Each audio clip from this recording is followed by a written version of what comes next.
Peggy 18. Order don't exist no more in this chaos of a world. Okay, Sheriff. Here they are. Tell the Marshal this ain't how we do things here. But I'll oblige him this once. All right. Let's see what we got.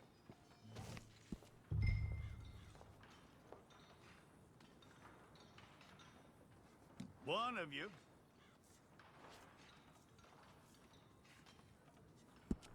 Well, let's get you in there then.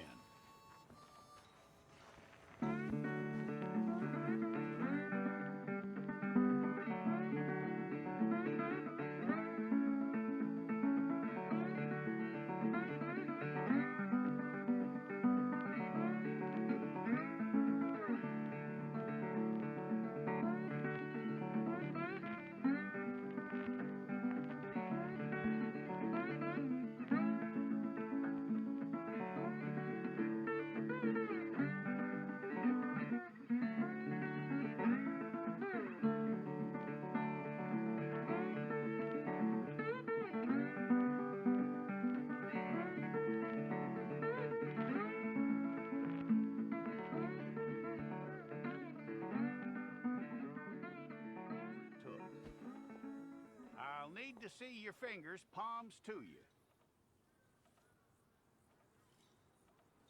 Hold it.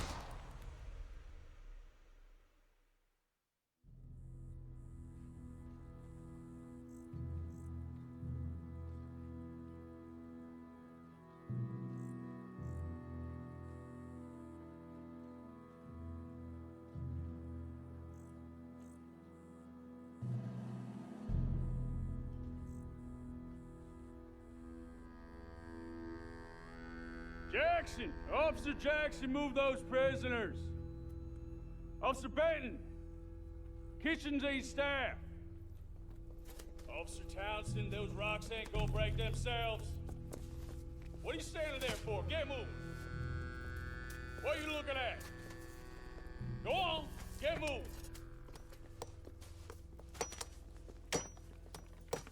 You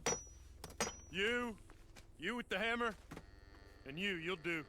We need to perform a work detail out near Tumbleweed. Come on, get in. Open the gate. Come on, Milliken.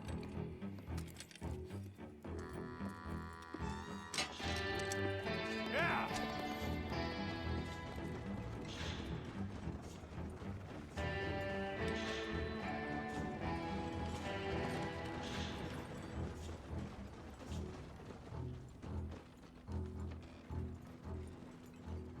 I tell you what, old Jameson is a wretched, sour old bastard, and no mistake. You lot stay calm in there. You aren't saying nothing. Well, you are now. Shut up. You know, my wife has acquired ideas significantly above her station. She's been reading too many goddamn books.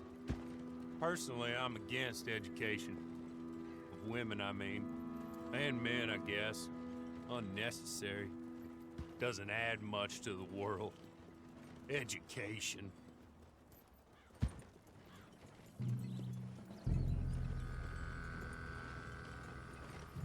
Good day, gentlemen. Oh. Don't do anything stupid. Nobody gets shot. Act like fools, and the pair of you will be dead within a minute. Now, what are your names? Jenkins and Milliken. Well, Mr. Jenkins and Mr. Milliken, throw your guns to the ground and get on down here. That's it. Very glad to meet you. It's not worth being rash. You boys get paid a salary. You get that salary whether these people escape or not. Your wives presumably want you alive. Let them out. Now, please. Okay. You all run away. Aside from you. Try to stay out of trouble. This is a stroke of good fortune for all of you. Use it. Now, Mr. Jenkins and Mr. Milliken, be so kind as to quickly run away before somebody gets shot entirely unnecessarily. Go on, don't look back. Mr. Went, I believe it was $50 we agreed on. It was? Here's 50 each. Each? Yes. Now get out of here, both of you. My employer and I appreciate your professionalism. All we did was stand there and look tough. And you did it fantastically well. Good day, gentlemen. Now, sir, how about you pick up these guns and we move out? My mistress is waiting for us.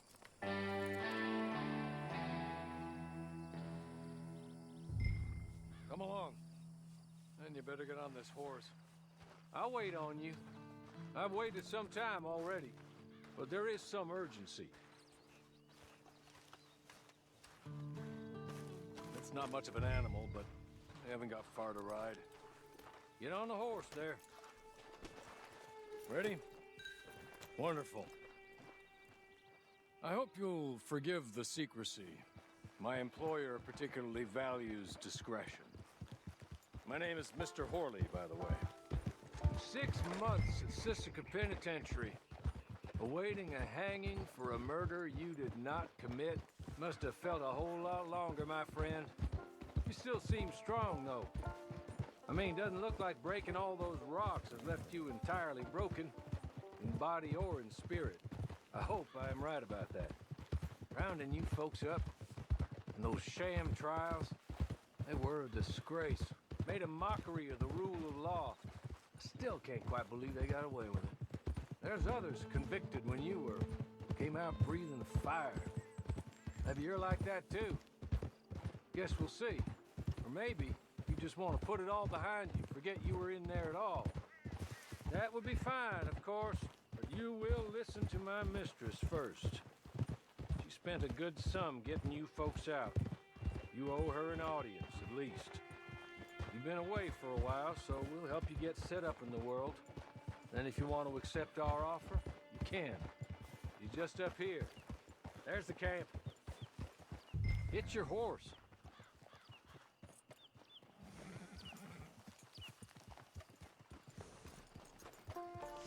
Come on, hitch up.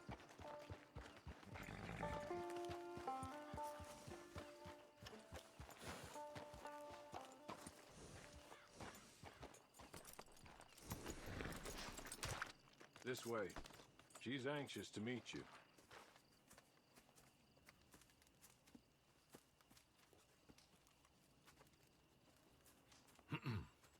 Madam, we're back.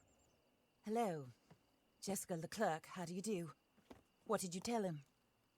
Nothing, as we discussed. Thank you, Horley. I do hope we haven't inconvenienced you dreadfully. But seeing as you were due to be hanged in a week, I'm sure you don't object too strongly. I know you're innocent. Well, not perhaps exactly innocent, but not guilty of what you were accused. I know you and those who were with you that died were little more than patsies, and that you were set up by one of 3 men or a woman, possibly by all of them. I can't be sure, but that is all I know so far. And one of these people also made Mrs. Leclerc a widow. And I will avenge my husband's death, so help me God.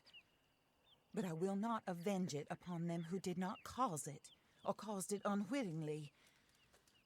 Anyway, I'm sure this is all a touch confusing and melodramatic. Where are my manners? Horley, please show our guests to their tent and give them some fresh clothes to put on. Very good, madam. Then serve us both a little refreshment. Certainly, madam. This way. You'll find a change of clothes in there, alongside a few other items you might need, a lasso, a knife, and a lantern, I believe.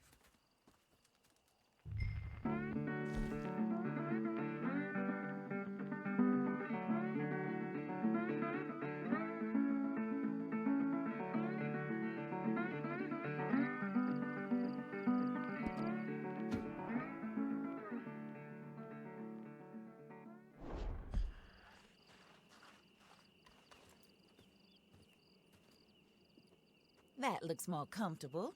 Horley, Here, madam. your very good health.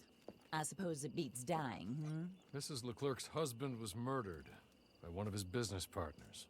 And I intend to find out which one. Or rather, I intend for you to find out. And kill them. You're the only person I could possibly trust to do whatever it takes. Because you and your accomplices, you're the only other victims of their lies still alive. You see, you walked into the town at approximately the same time my husband was shot in the back, but by another gun, firing different bullets to those you possessed when you were arrested. These bullets, this was their mistake. You were rounded up and sentenced to death, all because you came to town and didn't talk too much and seemed like you were nasty. Anyway, here they are, the people who run Blackwater. Mr. Jeremiah Shaw, banker, real estate speculator, and crook.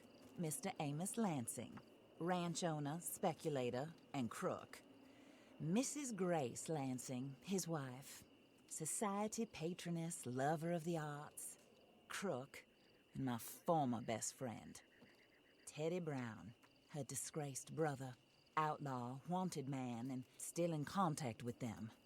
All I ask of you is your help in finding out quite what happened. Mrs. Leclerc would like to help you get back on your feet. Get back to work. Whatever your work may be, I don't judge. You want to rob? Rob. You want to save innocent folk? Do that as well. But you need me just as much as I need you. I think we all understand each other. I hope we do.